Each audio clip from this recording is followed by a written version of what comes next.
दुष्टों का नाश करो। कुंवर प्रताप सिंह के मन में यह भावना पैदा हुई कि क्षत्रिय जीवन को छोड़कर ब्राह्मण मत में प्रवेश किया जाए।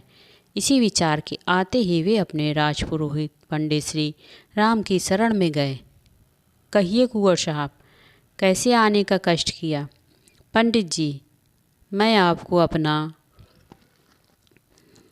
गुरु धारण करना चाहता हूँ, अर्थात मैं अब ब्राह्मण मत में प्रवेश करना चाहता हूँ।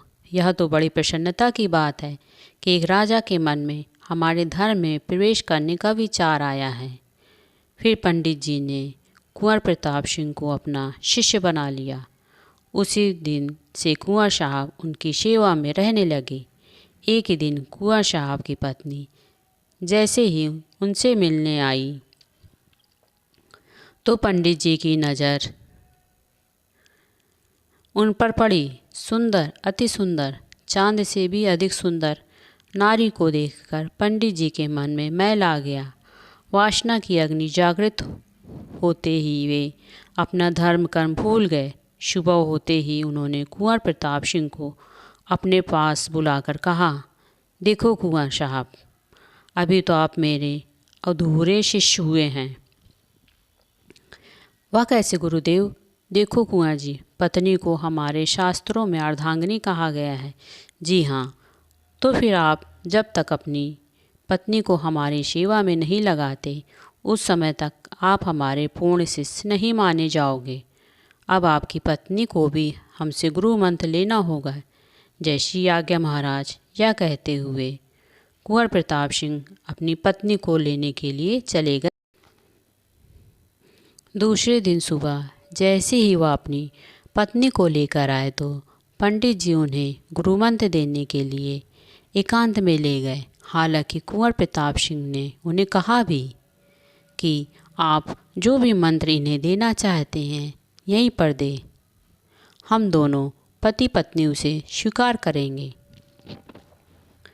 परंतु पंडित जी ने कुंवर की बात नहीं मानी, क्योंकि उनके मन में खोट जो था, वह जो कुछ भी कर रहे थे वह अपनी वासना की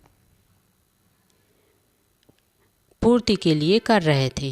रानी अपने पति की मजबूरी समझ रही थी।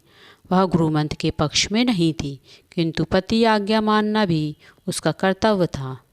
इसलिए मजबूर होकर पंडित जी के साथ एकांत में चली गई। एकांत में जाकर पंडित जी बोले, देखो रानी जी, यह भूमि आपके लिए गोकुल के समान है और आप राधा का रूप हो। इसलिए सर्वप्रथम आपको विहार यानी भोग विलास करना होगा। बाहर बैठे कुंवर प्रताप सिंह यह बातें सुन रहे थे।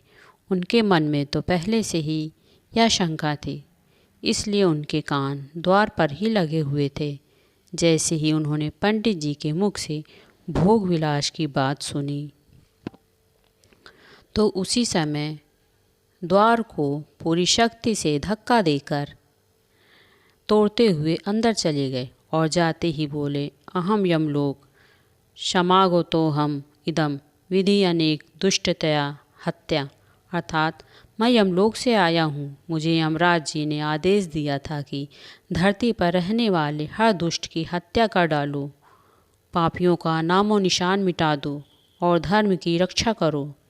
इतना कहते हुए कुंवर ने उस पंडित जी का सिर तलवार की एक ही वार से धड़ से अलग कर दिया।